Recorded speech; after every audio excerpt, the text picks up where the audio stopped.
Alrighty, Huawei P10. I have a lot I want to talk about. We have a lot to discuss about the Huawei P10, both good and both bad. So, without further ado, I'm Alex from SipNoTech. Thank you guys for tuning in, and this is our full review of the Huawei P10.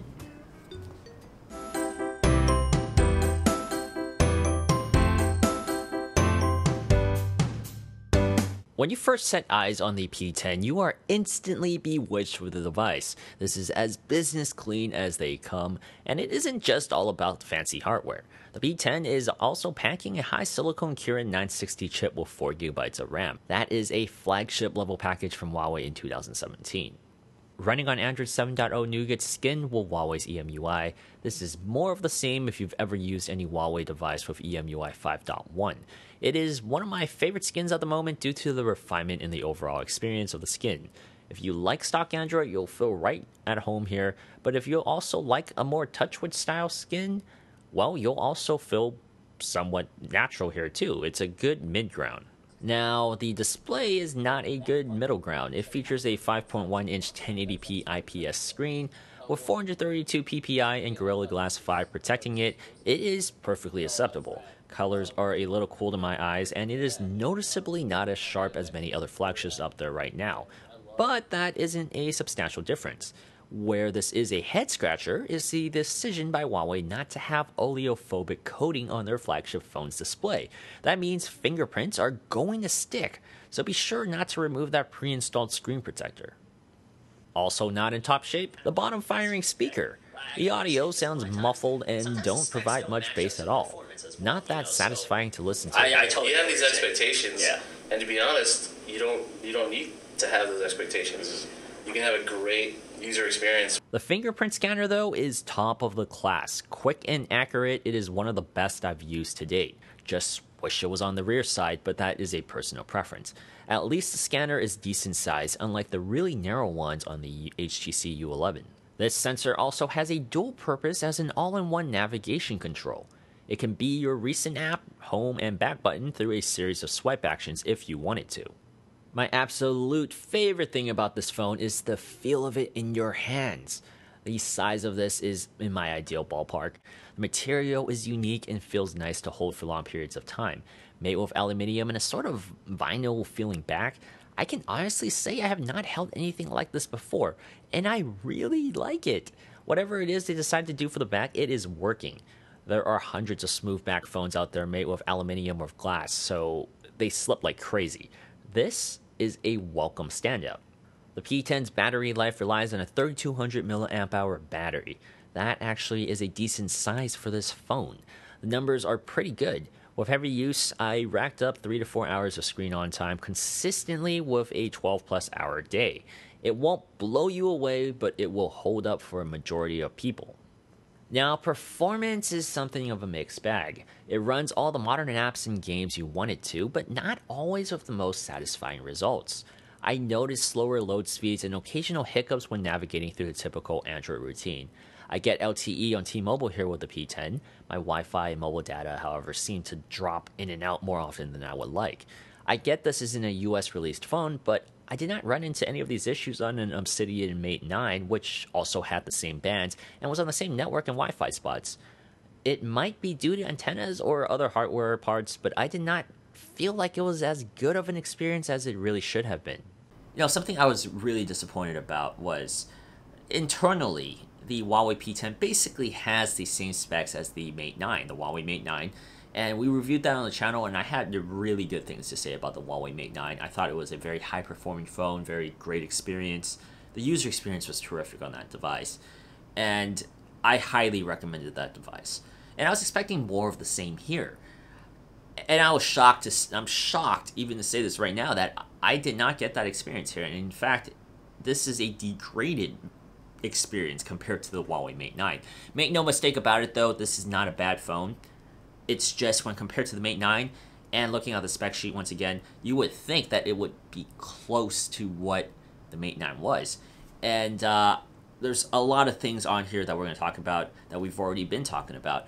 But one thing that came out open into the public was the flash storage. So Huawei apparently used older flash storages as well as new ones in the same phone And while it's not unheard of for OEMs to have different configurations of parts due to region, like Samsung uses Exynos for the European and Asian countries, while in the US they use the Snapdragons, that's common practice.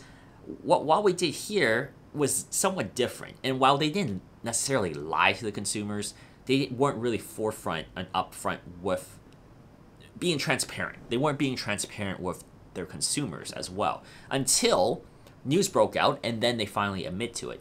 So how do you check whether you have the older flash storage, whether you have UFS or EMMC?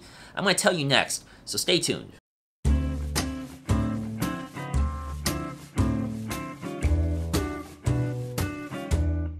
Hypnotech. First, download Terminal Emulator for Android in the Play Store. Then open the app and type ls space /PROC /FS / and press enter. The screen will populate and you want to look for the third batch of content. If it reads SD with some numbers behind it, then your P10 uses UFS flash. If it reads MMC with numbers, then it is a EMMC flash. Now the P10 uses a dual camera setup that is very familiar with Huawei phones. They've done it for a while now. The partnership with Leica continues here, and we are supplied with a 20 megapixel and 12 megapixel rear sensors at f2.2. It has OIS and shoots 4K video at 30 frames per second. The front camera is 8 megapixels. Photo quality to me was underwhelming, at least when compared with the Pixel or the Galaxy S8. I felt good pictures were more difficult to accomplish with this phone than those previously stated. I often received photos in soft focus or found detail to be lacking. The low light photos are pretty unsatisfying too. I said the Mate 9's camera was good, but didn't perform as well in low light as other flagships. But the P10's camera is even worse than the Mate 9 in that aspect. And all of this also applies to the front-facing camera. Although this is plenty usable, don't get me wrong, I am a little disappointed with this camera, especially considering the price point. Hi. We just had some really dramatic music, but it kind of just changed, so... Wait, is this the... Yeah, this is the Ocean's... The Ocean's music.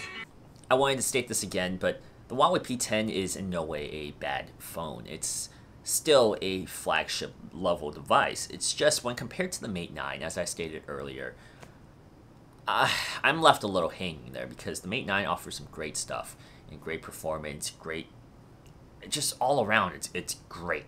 And this device is a little bit like that. Everything is pretty decent. I would say it's about average.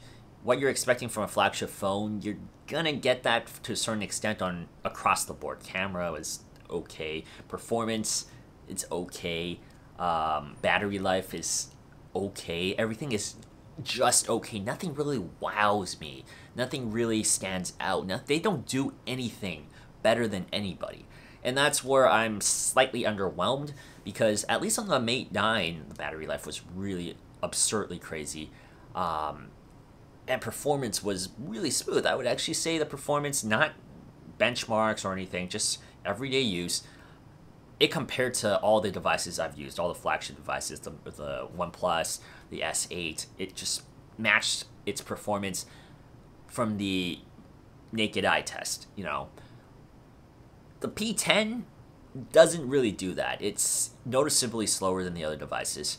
It's a decent package. It's not a great package. And it's strange that I'm saying that because I was not expecting to say that. When I first started using this, I was really excited about it. But yeah, I think the Mate 9 is a much better phone. Of course, it's a bigger phone.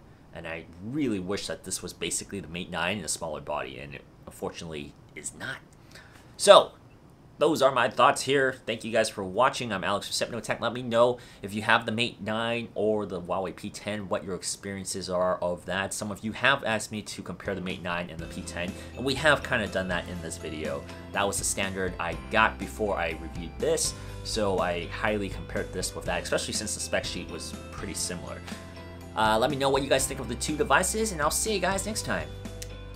If you like this video, be sure to like, comment, and subscribe. Also, hit the bell button below so that you don't miss a single video in the future. I'll see you guys next time.